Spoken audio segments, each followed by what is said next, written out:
Qué bueno que es poder, bueno, una vez más poder compartir la palabra, medio que figurita repetida.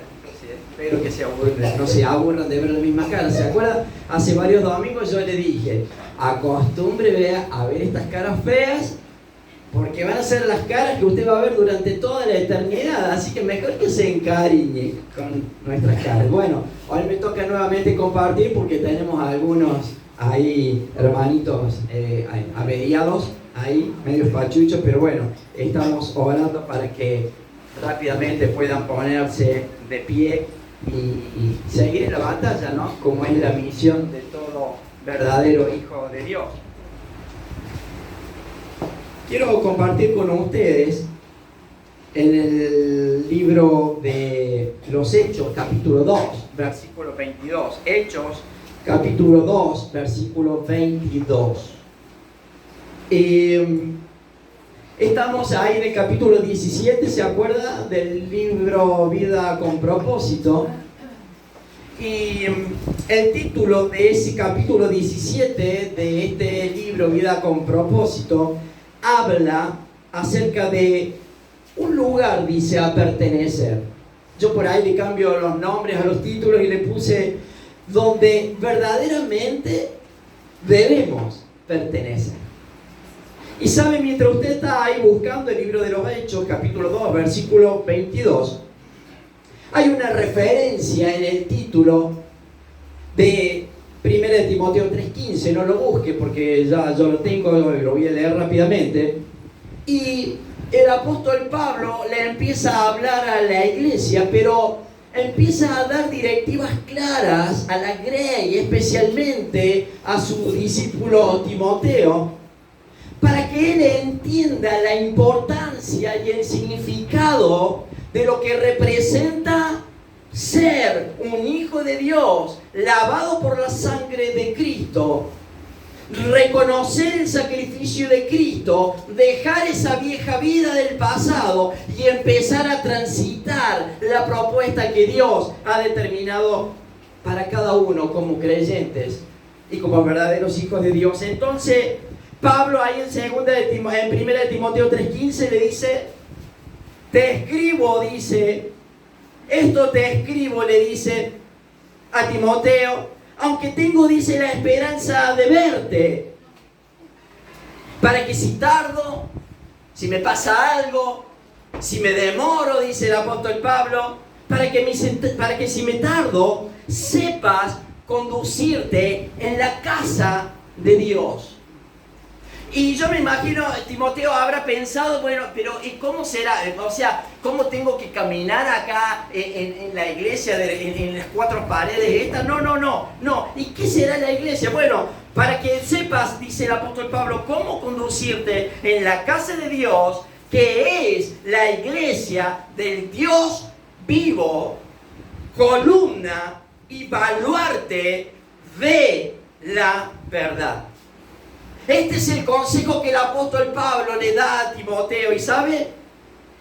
El significado de lo que el apóstol Pablo le está diciendo a Timoteo es que debe conducirte, dice, como una columna, que significa una estructura fuerte, una estructura sólida, edificada y destinada para sostener toda la carga, toda la sobrecarga, todo el peso. Esa es la función de una columna y esa es la función que tiene todo cristiano, todo creyente que se ha encontrado con Cristo.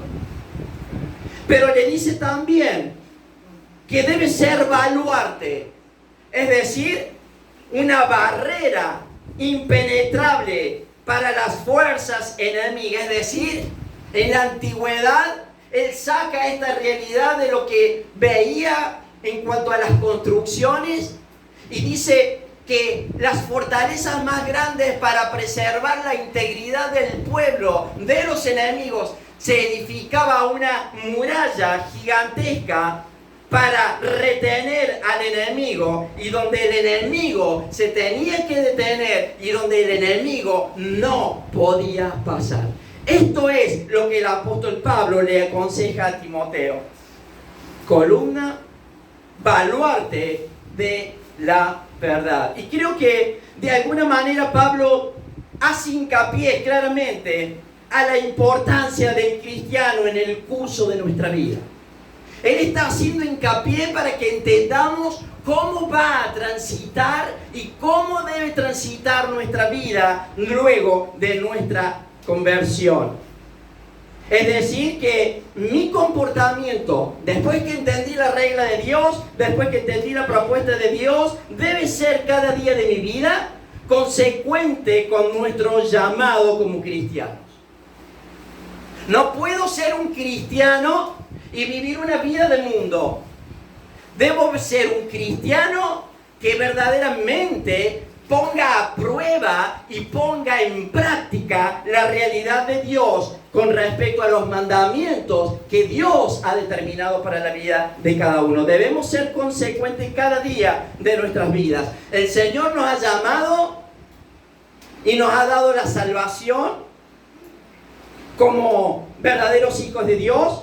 Nos ha transformado en sus hijos, nos ha transformado en miembros de su pueblo, y esto está bárbaro, pero ¿sabes qué? Existe una gran responsabilidad como verdaderos hijos de Dios, así que debemos vivir cada día de nuestras vidas conforme a lo que somos y a lo que hemos sido llamados. En una oportunidad le tuve que decir a alguien: no digas que sos cristiano, porque tus actitudes, tus pensamientos, lo que hablas y tus acciones van en contra de la realidad de lo que representa ser un hijo de Dios. Entonces, existe una gran responsabilidad como verdaderos hijos de Dios. El día viernes teníamos que comprar un repuesto, entonces me llama mi amigo, un amigo mío, y me dice: mira, hay que conseguir el repuesto. Y bueno, íbamos en el auto, salimos de casa y él me dice: bueno, el GPS me dice que tenemos que ir, pero le digo: ¿a dónde? No, yo no sé, me dice: ¿a dónde? Pero le digo: ¿por qué no me decía alguna calle de donde nos tenemos que dirigir? Entonces él me dice y me nombra la calle. Pero cuando él me nombra la calle, yo agarro y le digo: esa calle está ubicada en uno de los peores barrios de Córdoba. ¿Vos estás seguro que hay? Y sí, ahí el GPS me manda. Bueno, llegamos ahí, 7 caripelas, de las cuales no querrás encontrarte un día de la semana a las 11 de la noche. Pero bueno, como estamos para predicar el Evangelio, no nos tiene que preocupar demasiado. El caso es que él nos atendió, se quedaron esos 7 que estaban parados en ese rincón, abrieron la puerta de un galpón, unos yuyos altos así, entramos, cerraron la puerta del galpón y dije: bueno, yo llevaba unos gresos, él llevaba la peor parte, se iba a llevar la peor parte porque él era el que iba a comprar el repuesto, y que el hecho de que nos saque el repuesto, lo pone ahí todo tapado en tierra.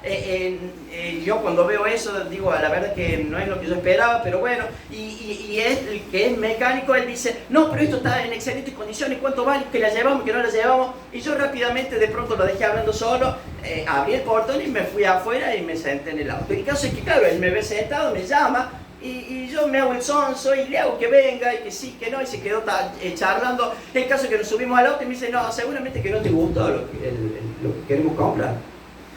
Entonces agarro y le digo: no, la verdad es que no me gustó. Bueno, me dice: pero ahora te preocupó lo estético, pero yo ya he probado eso y eso está en perfectas condiciones, sin importar que haya estado en intemperie durante todo el tiempo que estuvo. Y agarro y le digo: mira, no vamos a comprar eso porque eso no me da paz. Y quiero que sepas algo: cuando un hijo de Dios se entrega a Cristo, el primer fruto no solamente es la paz, sino que el Señor te da la capacidad para evaluar entre lo que sirve, lo que no sirve, lo que te conviene y lo que no te conviene, entre lo que tenés que aceptar y entre lo que tenés que dejar de aceptar, entre lo que eras y lo que tenés que empezar a ser. Entonces le digo: ¿sabes qué? Eso no me da paz. Por eso, por más que me lo regales, yo ni siquiera me hubiese atrevido a tocar. Entonces él me contestó: bueno, pero el mecánico, yo sé, y yo no es que te quiero desacreditar, pero yo sé que eso está en perfectas condiciones. Pero entre lo que vos sabés y lo que Dios me transmite a mí en cuanto a la paz y a la seguridad de no aceptar eso, yo tengo que obedecer la voluntad de Dios. No vamos a comprar eso. Y ahí está la clave, hermano. ahí está la clave, que debemos actuar conforme a lo que somos y a lo que hemos sido llamados. Hermanos, vivimos en un mundo claramente dividido, en donde los hombres han hecho a lo largo de la historia un buen trabajo. Han levantado murallas divisorias en todos los sentidos, en lo social, en lo económico, en lo racial, en todos los sentidos, en los pensamientos, inclusive aún en las ideologías. En todo sentido, el ser humano se ha encargado de levantar barreras divisorias. Pero ¿sabes qué? Esto es precisamente lo que hace que los cristianos tengan un argumento poderoso e impactante en el Evangelio de Cristo. Mientras el mundo levanta cualquier cosa, mientras el mundo acepta cualquier cosa, nosotros tenemos claramente que marcar la diferencia para que el mundo pueda ver, para que el mundo pueda creer que la vida del ser humano puede ser transformada, cambiada y direccionada cuando verdaderamente se aferra a la realidad de Dios. Es un argumento poderoso para poder llevar el Evangelio de nuestro Señor Jesucristo. Fue por medio de la cruz del Calvario que Cristo nos redimió, siendo perdonados y reconciliados con Él. Pero también, ¿sabes qué? Nos ha claramente reconciliados entre nosotros. Entre la familia de Dios, el Señor nos ha reconciliado. Y dentro de la familia de Dios no hay murallas divisorias. O no debería haber. Espero que acá no haya.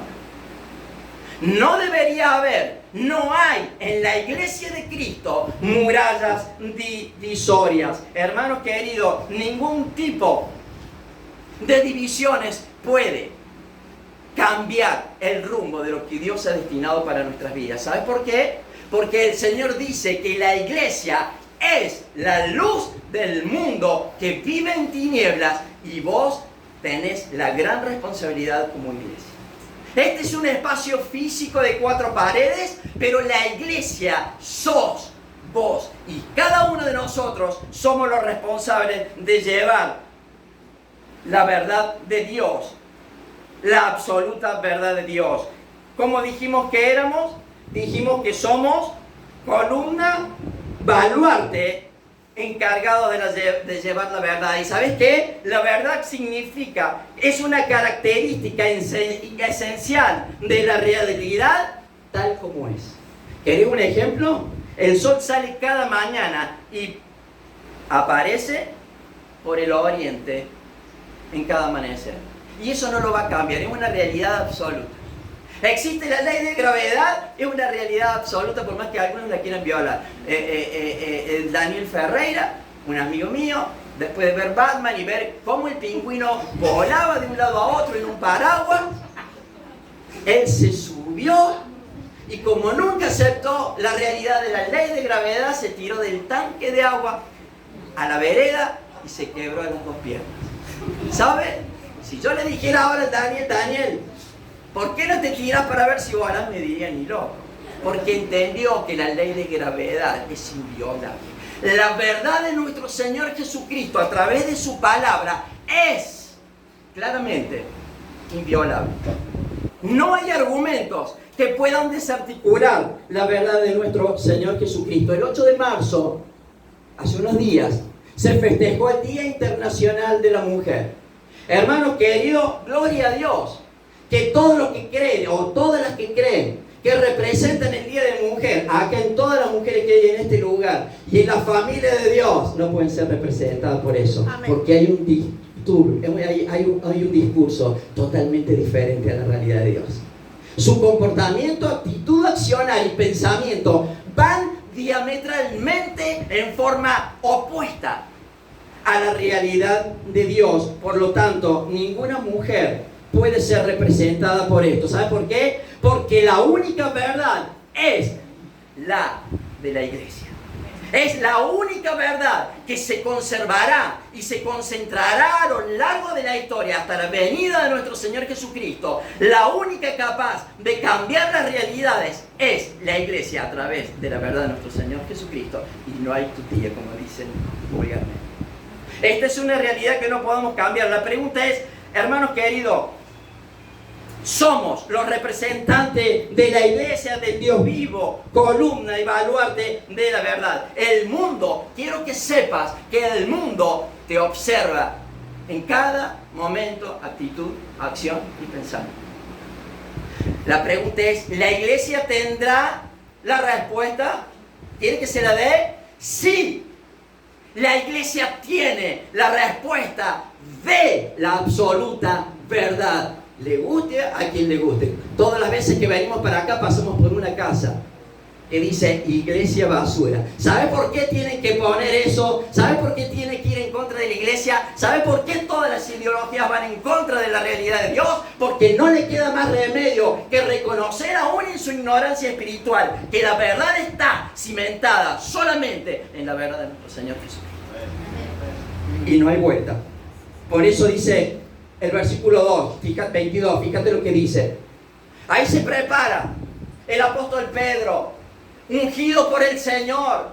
Se transforma ya no en un pescador de dorados ni de pejerrey. Ahora se transforma en un hombre de Dios que va a echar la red por primera vez, llevando la palabra, llevando el evangelio, con el respaldo de nuestro Señor Jesucristo. Él va al frente. Y fíjate el primer discurso, la primera predicación que el apóstol Pedro dice y se presenta ante la humanidad. En el peor momento de la iglesia, en donde la iglesia era sacrificada, saqueada, en donde los cristianos daban la vida por la causa de Cristo sin importarle, Pedro se para y dice: varones israelitas, verso 22, oíd estas palabras. Jesús Nazareno, varón aprobado por Dios entre vosotros, con las maravillas, prodigios y señales que Dios hizo entre vosotros por medio de Él, como vosotros mismos sabéis.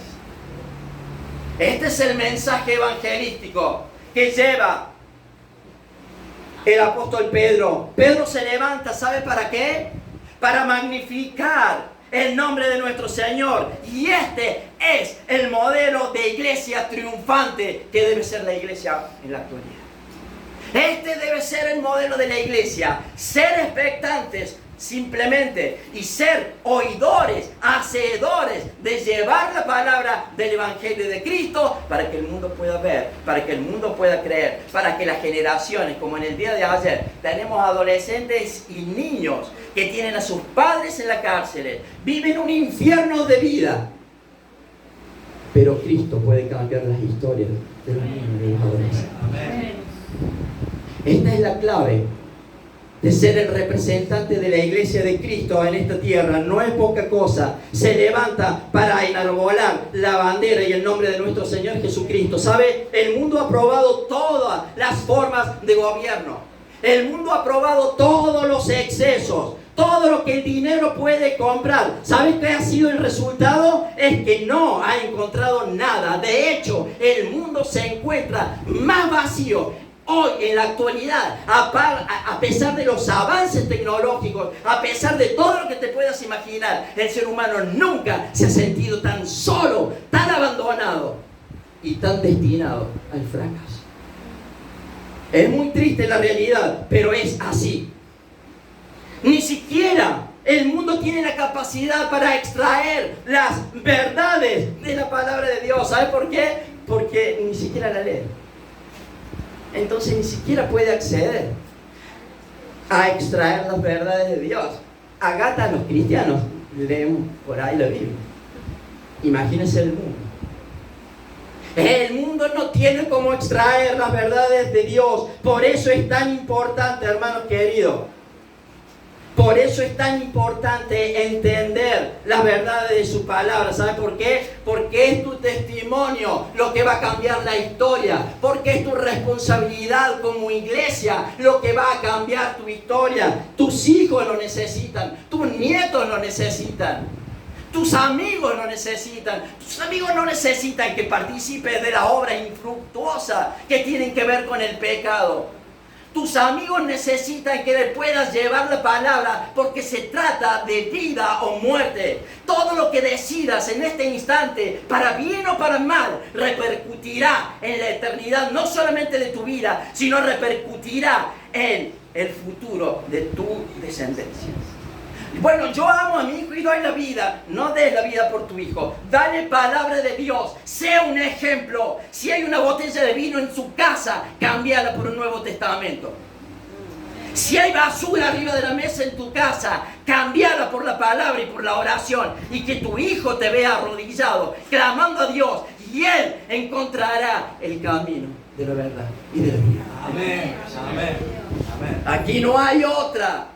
Aquí no hay otra historia. Por eso 2 Corintios 3:2 dice, nuestras cartas, dice el apóstol Pablo, dice, lo que ustedes son, dice que, cartas escritas en corazón, conocidas por quién, por quienes te vean, leídas por quién, por los que te observan, por todos los hombres, siendo dado a conocer, siendo manifiesto, que sois carta de Cristo, expedida por nosotros, escritas no con tinta, sino con el Espíritu del Dios vivo. No en tablas de piedra, sino en tablas de carne. Quiere decir, escritas en lo que hay y lo que emana tu corazón. Hermano querido, Pedro estaba verdaderamente ungido por el Señor, y él exalta verdaderamente el nombre de nuestro Señor Jesucristo. El mensaje de Pedro fue un mensaje claro y sencillo, pero verdaderamente, ¿sabes qué? Verdaderamente cristocéntrico. Y la iglesia creció en los peores momentos porque el nombre de nuestro Señor Jesucristo fue exaltado. La iglesia fue triunfante a pesar de todo, porque se predicó el mensaje cristocéntrico de nuestro Señor Jesucristo. Alguien me dijo en una oportunidad, si yo tengo que poner un pelotero en este lugar, en esta iglesia, para que todo el mundo vaya, para que todo el mundo disfruta y esté contento, y lo tengo que hacer, sea verdad que yo lo haría, pero no es la iglesia esa que quiere el Señor. La iglesia anda buscando. El Señor quiere y ha determinado. La idea de Dios es que la iglesia, hermanos queridos, crezca y madure en unidad, en fortaleza espiritual, en crecimiento espiritual. Esta es la idea de Dios. No es simplemente congregarnos con gente buena, sino es entender el significado de lo que Dios está hablando para que seas una lanza de la cual Dios se pueda sentir orgulloso, capaz de cambiar historias en el nombre de nuestro Señor Jesucristo. La vida del cristiano tiene una gran responsabilidad y la debemos cumplir claramente. Hermanos, debemos entender que la unidad es fundamental para el crecimiento de la iglesia. Esto es fundamental para la iglesia. Bueno, pero, ¿sabe? Yo no voy porque en realidad alguien me dijo, yo no voy, pero lo acompaño en espíritu. Mire, yo no quiero su espíritu. De hecho, hasta me daría miedo. Me asustaría. Usted necesita venir en carne y hueso para poder recibir palabra, para poder crecer en la palabra, para poder madurar en la palabra y para poder crecer en la unidad del cuerpo de Cristo. ¿Te das cuenta cómo es la historia? Esa es la realidad de lo que Dios plantea para nuestras vidas. Hermanos queridos, esta es la propuesta de Dios. Esto es lo que Dios ha determinado. Es que el crecimiento y la fortaleza, por cierto, de la unidad va a ser el fundamento de la iglesia y el desempeño de su ministerio. ¿Sabes qué? Cimentado sobre las bases del mensaje del Evangelio de Cristo. Esta es la clave. Cuando la iglesia crece, cuando la iglesia madura, Cuando la iglesia se fortalece, cuando la iglesia crece en unidad con Cristo y juntamente con cada uno de nosotros, ocurre lo tremendamente esperado. ¿Sabes qué? El poder de la iglesia emerge y empieza a ser tan fuerte la onda expansiva de la verdad de Dios que el mundo empieza a tomar forma conforme al plan original de lo que Dios ha determinado.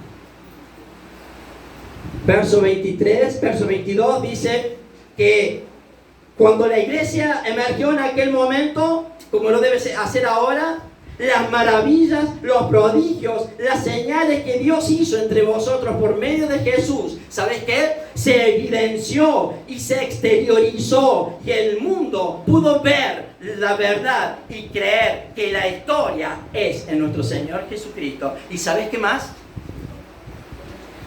Tiene tanto poder la iglesia cuando entiende el significado de lo que es abrazarse a la realidad de Dios. Tiene tanto poder que, fíjate lo que dice Mateo 16, 18. Fue tan grande el impacto del Evangelio de Cristo que las puertas del Hades no prevalecieron sobre la iglesia. Amén. Es tan fuerte el impacto de la verdad de Dios que ni siquiera la muerte puede detener el rumbo y la dirección de la iglesia, atravesando los lugares más oscuros del mundo que nos rodea y llevando la luz del Evangelio de Cristo. ¿Va entendiendo la importancia de la palabra de Dios? No es un chiste. Las puertas del Hades no prevalecen, hermanos queridos, sobre la iglesia. Ni todos los movimientos anticristianos, ni todos los movimientos filosóficos en contra de Dios, ni ideologías humanas pueden contrarrestar al único que en solitario se paró hace 2024 años y dijo: yo soy el camino, la verdad y la vida. Nadie a lo largo de la historia ha sido capaz de decir: yo soy el camino, la verdad y la vida. No hubo Buda que pudiera decir eso. No fue la Virgen María que lo hizo. No fue el Gauchito Gil. No fue Gandhi. De hecho, Gandhi fue el hombre más relevante del movimiento hindú. Y estando en el lecho de muerte, reunió a sus discípulos y les dijo: busquen la verdad, porque no la podían encontrar. Porque la verdad solamente se encuentra en nuestro Señor Jesucristo. Las generaciones pasarán, la vida pasará, las ideas, los pensamientos, las culturas sucumbirán, pero la iglesia nunca fracasará, continuará cada día hasta que haya cumplido la tarea en esta tierra de llevar la palabra de Dios. Y vos sos parte del proyecto y del diseño que Dios ha determinado desde antes de la fundación del mundo. ¿Te das cuenta que no podés llevar una vida pasiva después que se encontrado con Dios?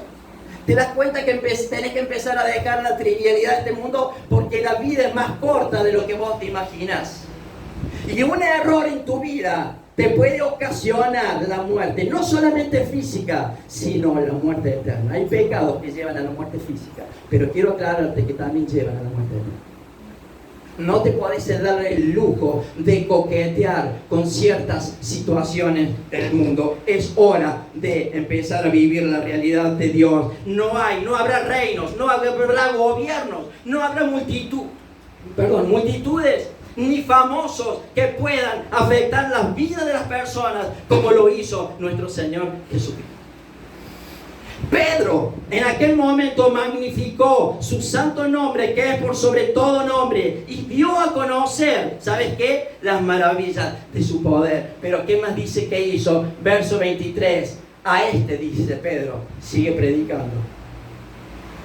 A este, entregado por el determinado consejo y anticipado conocimiento del Dios. No fue un accidente la muerte de Cristo. Prendisteis y matasteis por manos de inicuos, crucificándola. crucificándole. ¿Qué más predicó Pedro? Pedro predicó la muerte de Jesús. Él dice, la muerte de Cristo no fue un accidente, sino que fue planeado desde antes de la fundación del mundo, por determinado, anticipado consejo del Dios poderoso. ¿Sabe con qué fin? La horrorosa muerte de nuestro Señor Jesucristo.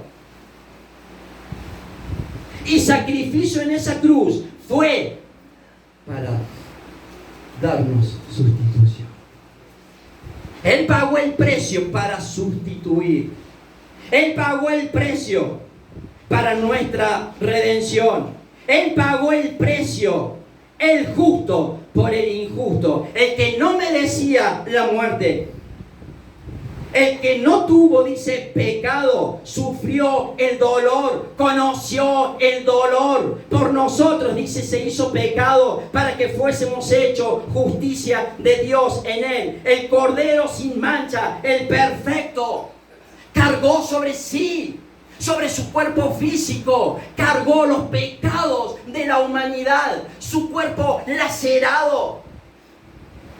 Isaías 53 describe el dolor y el sufrimiento de nuestro Señor Jesucristo, en donde Él dice que aún la sangre, aún las gotas de transpiración que Él transpiraba eran gotas de sangre. Un dolor indescriptible lo hizo por amor a cada uno de nosotros. Yo tengo un solo hijo y no lo daría en sacrificio por los pecados de un violador, de un criminal. Pero Cristo lo hizo para redención de nuestras vidas y para darnos claramente la oportunidad de ser transformados y de ser verdaderos hijos de nuestro Señor. Por nosotros, dice, se hizo pecado. Creo que este fue el mensaje más relevante, no solo de los milagros que hizo o es capaz de hacer, sino también la cruz por la cual pagó el precio por nuestra libertad, como cantábamos recién, y salvar lo que se había perdido. Creo que fue el mensaje más elocuente, la muerte de Cristo en la cruz, y tiene que cobrar valor y sentido en nuestras vidas. Si la muerte de Cristo no cobra sentido en nuestras vidas, jamás nuestras vidas serán cambiadas y serán transformadas. Solamente el Señor. Pero ¿qué más predicó? No solo predicó de los milagros de la muerte, sino también, ¿sabe de qué predicó? Predicó de la resurrección. Verso 24. Esto es tremendo, hermanos. Al cual Dios dice, levantó, suelto los dolores de la muerte, por cuanto era imposible que fuese retenido por ella. Dios lo levantó. Dios lo levantó a nuestro Señor Jesucristo, y eso se transformó en la libertad para nuestras vidas. Jesús no está muerto, hermano. Ese es el Dios al cual le rendimos culto y hemos entregado nuestras vidas y creemos en Él. Ese es el Dios que debe ser el que direcciona nuestras vidas. Ese debe ser el Dios al cual rendimos nuestra voluntad y renunciamos a nuestra forma de vida para darle todo a Él.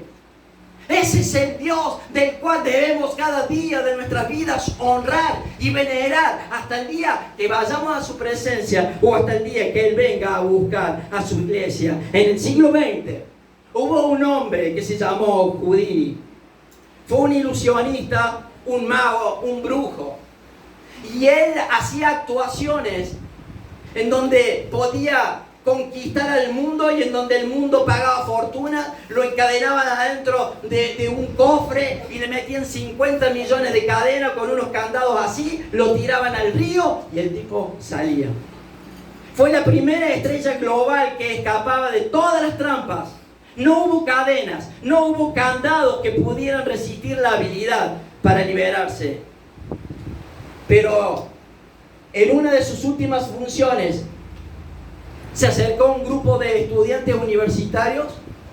Entonces uno de ellos le dijo: verdaderamente creo que usted es Dios.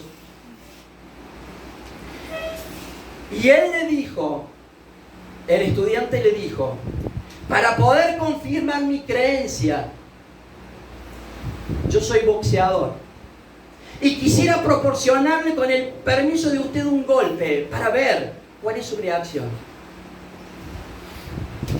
Entonces, ese joven estudiante que practicaba boxeo, alto como Luisito, el más alto de la iglesia, ¿verdad?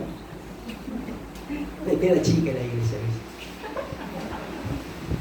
y Gudini de mi estatura, se paró y le dijo que proporcionara el golpe. Entonces este joven se preparó y con toda su fuerza le proporcionó un golpe. Y este Gudini ni siquiera retrocedió un céntimo. El joven le dijo frente a todos sus amigos, verdaderamente este es un Dios. 1 hora y media después, fue tan grande el golpe que le proporcionó que le reventó el apéndice, lo cual desencadenó una peritonitis y falleció 2 horas después. Su esposa había hecho un trato con él y él le había prometido que iba a volver de la muerte, y así como había escapado de tantas historias, iba a escapar de la muerte. Y durante 10 años esta mujer buscó la forma de contactarse con él y jamás respondió. La mujer terminó diciendo, escapaste de todo, pero nunca de la muerte. Solamente Cristo pudo salir ileso de todo lo que sufrió, de todo lo que vivió, para nosotros, para su honra, para su gloria y para la magnificencia del poder sobrenatural de Dios. Hermanos, solamente el Señor Jesús lo hizo. Pero ¿qué más dice el verso 25? Porque David dice de él, David había experimentado la presencia con muchos años de anticipación. ¿Y qué fue lo que dijo David? Veía al Señor siempre delante de mí, porque Él está a mi diestra. Dice, no seré conmovido. Él sabía claramente en quién creía. Verso 26. Por lo cual dice, mi corazón se alegró, se gozó mi lengua, reconoció la supremacía de Dios. Y dice, mi lengua, dice, se ha gozado, y aún mi carne descansará. ¿Sabes qué? En la esperanza de Cristo Jesús. Esa es la única clave para la vida del ser humano. Eso fue lo que dijo el salmista. Finalmente, Pedro recalca la idea de cumplir como iglesia el propósito del Señor y de llevar el Evangelio. Verso 37, y vamos terminando ya en 2 versículos más. Al oír esto, ¿al oír qué? Al oír la predicación de Pedro, Pedro dijo, al oír esto, al oír el mensaje de Cristo, ¿qué dice que pasó? Se compungieron de corazón y dijeron a Pedro y a los otros apóstoles, verán, varones, hermanos, ¿qué es lo que tenemos que hacer? ¿Sabes qué? Esto habla, hermano, de que se compungieron. ¿Sabes qué? Significa que ellos tuvieron convicción de pecado. Significa que ellos se arrepintieron de su mala y equivocada forma de vida. Si no hay convicción en mi vida de aquellas cosas que tienen que ser cambiadas y transformadas, nunca renunciaré a mi estilo y a mi forma de vida que me va a llevar al lugar equivocado. Tiene que haber claramente una convicción, y ruego que a través de la palabra de Dios que predicó Pedro hace 2024 años, hoy sigue claramente vigente, para que podamos entender que al oír esta palabra debemos compungirnos de corazón para ver cuál es lo que tenemos que transformar y cambiar para direccionar nuestra vida a Cristo. Esto es lo que nosotros tenemos que hacer. Este es el propósito de la iglesia, de llevar el Evangelio de Cristo. Pero ¿qué más dice? Verso 38, Pedro le dijo, arrepentíos, le dijo, y bautícese cada uno de vosotros en el nombre de Jesucristo. ¿Para qué? Para perdón de los pecados. ¿Y sabes qué? Dice Pedro, recibirán el don del Espíritu Santo de Dios. Ya no vas a recibir el consejo de aquella porquería que te invita a hacer algo indebido, sino que ahora vas a empezar a ser direccionado conforme al Espíritu Santo de Dios. Verso 39, porque para vosotros es la promesa. ¿Y para quién más? Para vuestros hijos. La decisión que tomes repercutirá en tu heredad para bien o para mal. Esto fue lo que Pedro predicó en aquella oportunidad. ¿Y para quién más? Y para todos los que están lejos. Hermanos, sé un testimonio para los que se han apartado del camino de Dios. Sé un testimonio para los que se han desilusionado, quizás hasta de la iglesia. Sé un testimonio para que el mundo pueda ver y para que el mundo pueda creer que la historia es en Cristo. Para vuestros hijos y para todos los que están lejos, para cuando el Señor nuestro Dios llamare. La insistencia constantemente de Dios. Y con otras muchas palabras testificaba, les exhortaba diciendo: sed salvos. ¿De quién? De esta perversa generación. Tus hijos están en el mundo creciendo en esta perversa, dice la palabra de Dios, no lo digo yo, generación. La pregunta es: ¿qué estamos haciendo como hijos de Dios para nuestros hijos? ¿Seguir juntándote con los cachivaches? ¿Seguir usando la mentira? ¿Seguir usando el doble sentido? ¿El mundo puede ver realmente que hay un cambio en tu vida o seguimos siendo iguales? Alguien dijo en una oportunidad, tenía un lavadero de auto: yo soy cristiano, dice, y si Dios me ayuda, dice, me estoy por poner un prótico. Yo soy cristiano, y si Dios lo ayudaba, él iba a poner, porque el lavadero estaba en decadencia. A ese fue el que le dije: no digas que sos cristiano, porque sabes que, o decilo, pero de la veré enfrente, porque tengo miedo que un rayo de Dios te parte en 1.000.000 de pedazos. Y la verdad que no quisiera estar cerca. No lo digas, para que esta perversa generación pueda encontrarse con Él. Depende de vos. Así que lo recibieron con su palabra y fueron bautizados, y se añadieron aquel día como 3.000, y perseveraban, verso 42, ¿en qué? En la doctrina de los apóstoles, en la comunión unos con otros, en el partimiento del pan y en las oraciones. Esto es la iglesia. Esto es de lo cual habla la iglesia. Perseveraban en qué? En la oración, en la relación y comunión con Dios. ¿Para qué? Para que el mundo pueda ver y para que el mundo pueda entender la importancia que es cambiar esta generación perversa. Como dice que es perversa. ¿Y sabes qué? Quiero que sepas que no podés contagiarte. Quiero que sepas que solamente la iglesia es la única verdad que resta y que contrarresta tanta perversidad. Y mientras vamos terminando y los chicos pasan, el hombre más influyente de este mundo, el hombre más poderoso de este mundo, el hombre que disfrutó todo lo que un ser humano en esta tierra pueda anhelar o pueda querer, en la recta final de su vida, Salomón congrega la iglesia y les dice: el fin dice de todo discurso, palabras más, palabras menos, dijo. El fin de todo discurso es este: teme a Jehová, teme a Dios y guarda sus mandamientos. Porque ¿sabes qué?